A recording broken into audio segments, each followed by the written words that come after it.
외동딸로 태어나 20대 후반이 된 저에겐 누구에게도 털어놓지 못하는 고민이 있어요. 바로 내가 결혼하고 나면 엄마가 괜찮을까? 라는 고민이죠. 제가 한창 연애할 때는 아무래도 엄마랑 보내는 시간이 줄어들 수밖에 없어서 아빠가 좀 더 엄마를 챙겨줬음 하지만 아무리 다정한 아빠라도 제 눈엔 엄마를 외롭게 하는 것만 같아요. 분명히 제 삶도 중요한데 점점 우리 엄마 걱정에 뒤덮인 제 모습과 마주할 때가 많습니다. 겉보기에는 모두가 부러워하는 화목한 가족이지만 서로가 서로에 대해 분리불안이 있는 우리 가족. 이게 과연 건강한 관계일까요? 라고 보내주셨습니다.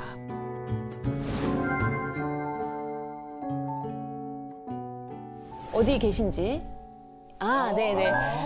근데 두 분이서 약간 웃는 표정이 너무 닮았어요. 그리고 진짜 두 분이 잘 웃으시더라고요.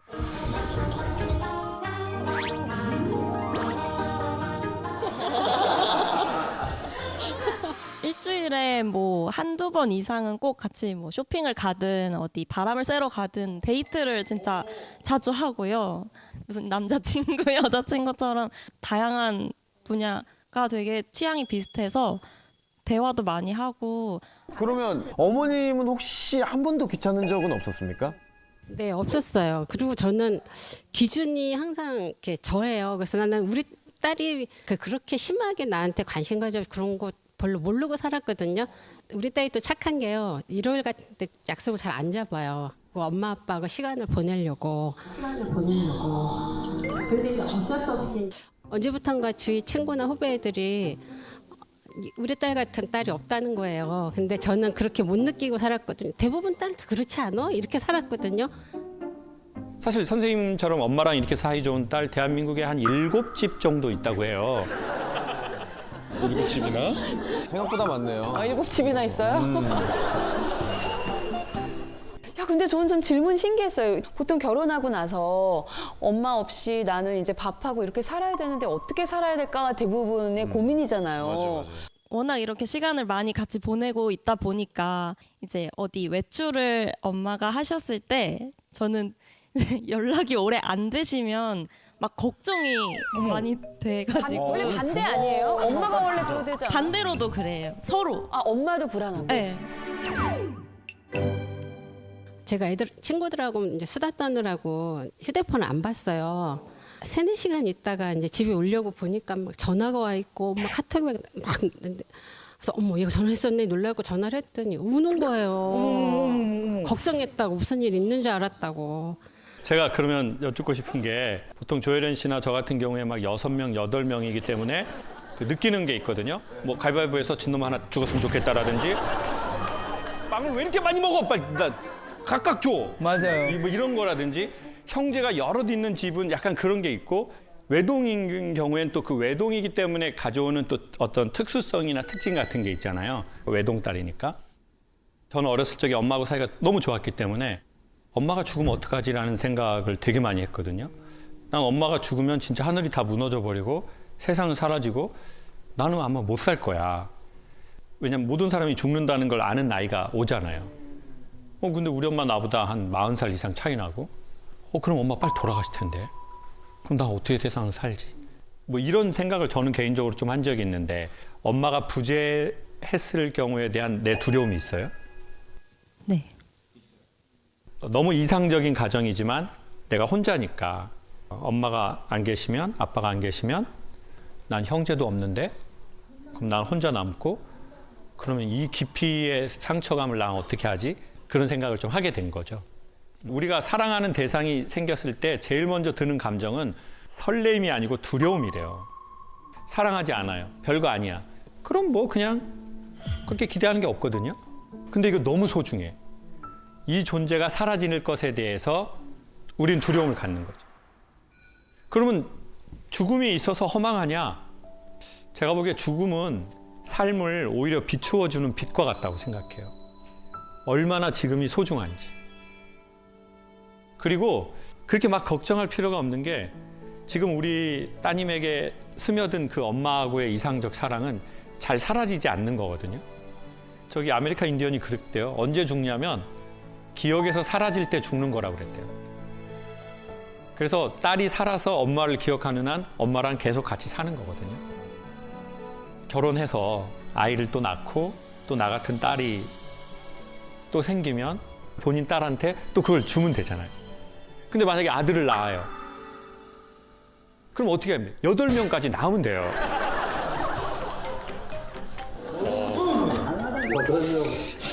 그래서 마지막 8번째에 그럼. 딸을 낳으면 돼.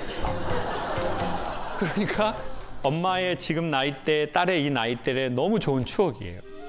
죽음을 생각하면서 불안하거나 두려워하지 말고 지금 엄마의 이 시간, 나의 이 시간이 너무 소중하다. 그래서 엄마랑 사진도 많이 찍고 엄마랑 영상도 많이 찍었으면 좋겠고 여기 온 것도 너무 정말 잘한 거고. 왜냐면 이것도 나중에 방송에 이제 나가면 얼마나 추억이에요.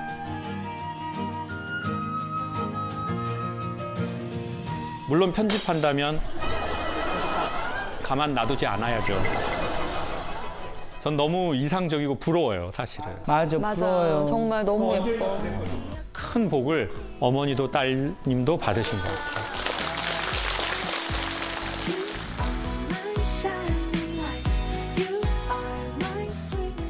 아이들은 네. 이제 성인이 되면서 우주도 대학을 다니고 있기 때문에 다 이게 좀 거리가 멀어서 독립을 했거든요. 네.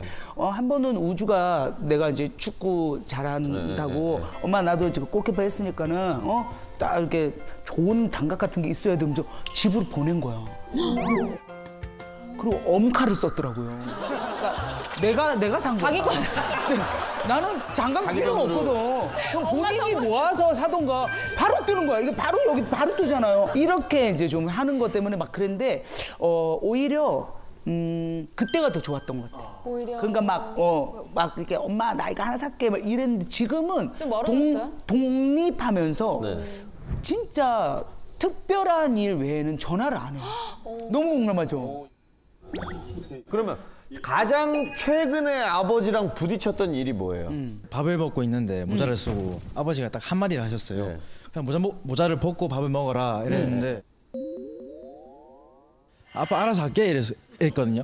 그러니까 막 화를 내시네요. 저는 그냥 아무 생각이 없이 그냥 밥 먹을 때 모자 쓸 수도 있고 벗을 수도 있고 집 안에. 집 안에서? 집에서 집에서는 모자 벗어야지.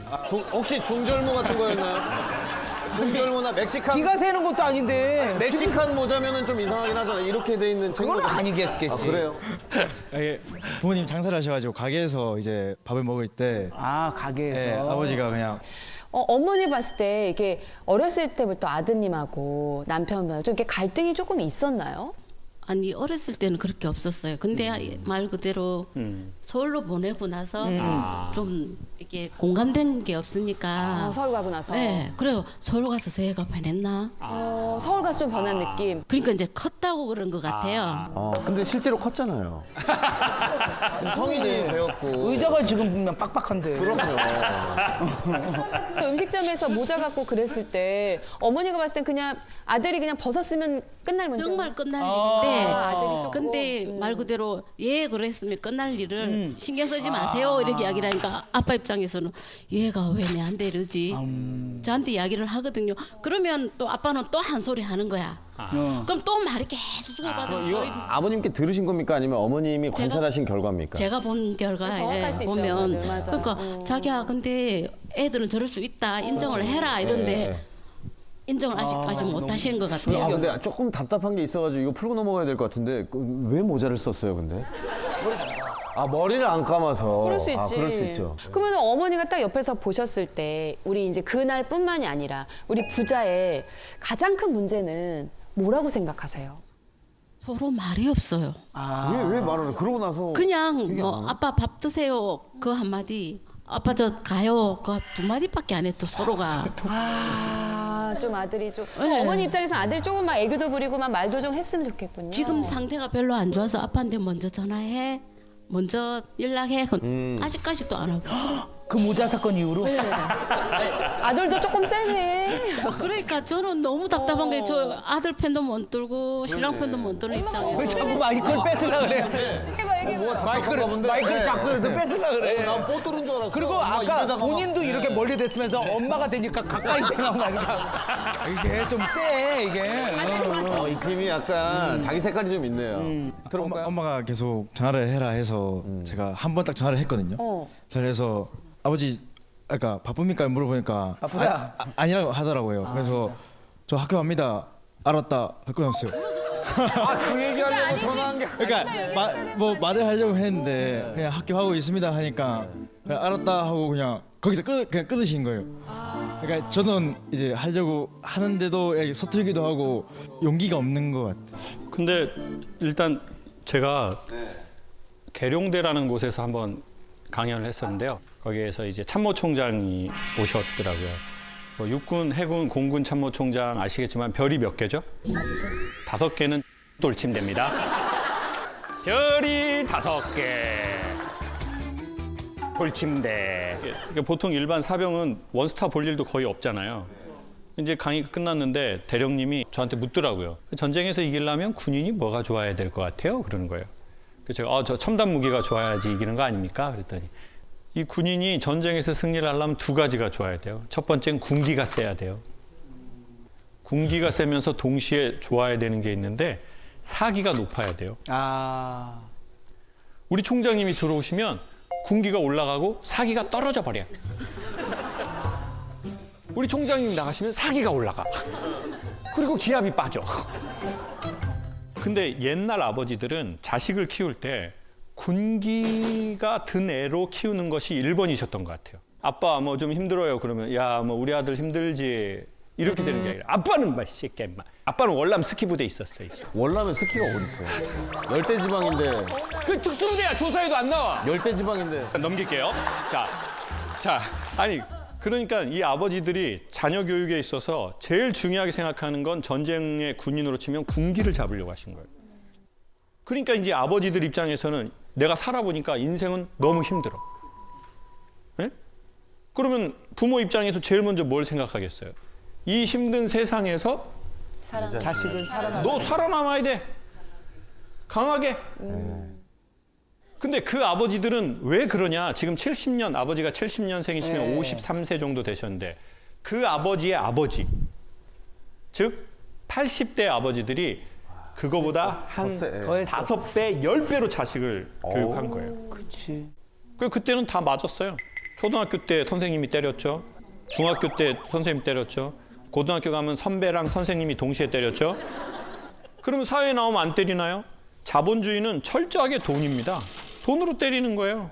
그러니까 아버지는 이제 난 그 인생을 살았어. 나 장사해서 세상이 어떤 줄 알아. 근데 너 그렇게 살면 안 돼?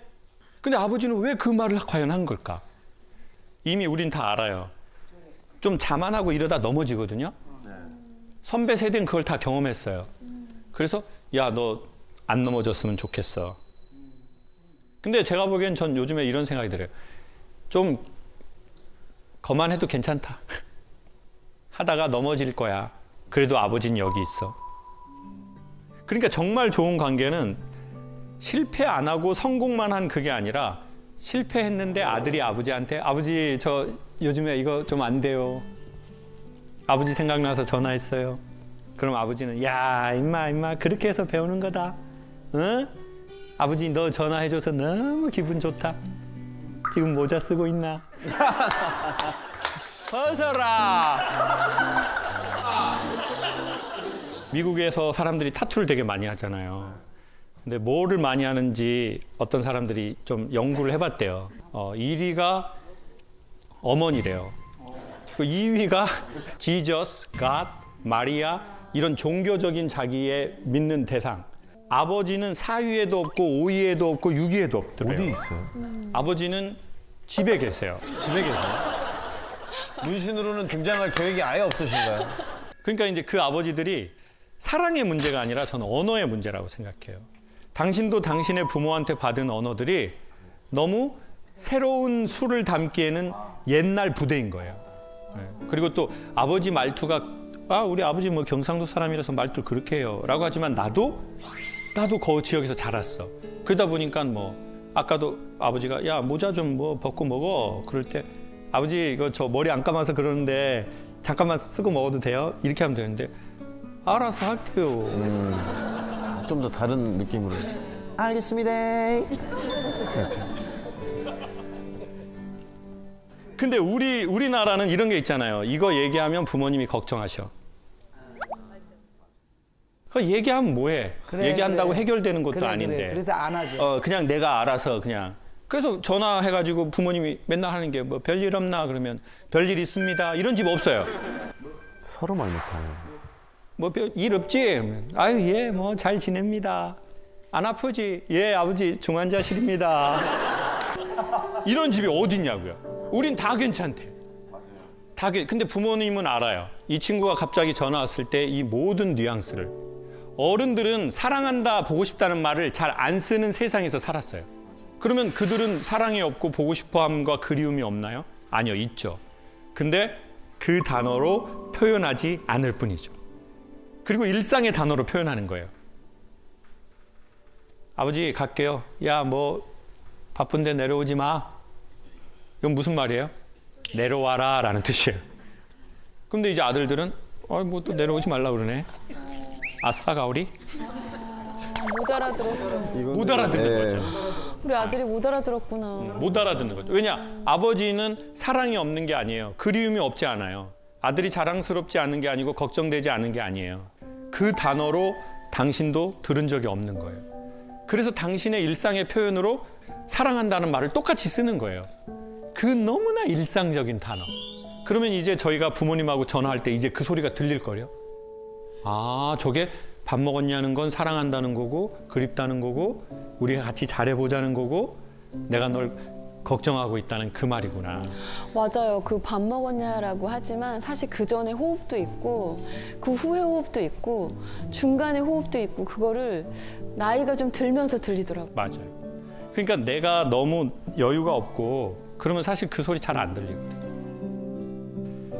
부디 우리의 부모님이 나이가 많이 드시기 전에 우리가 부모님과의 관계가 더 많이 멀어지기 전에 그 소리들이 번역되어서 들려졌으면 좋겠어요.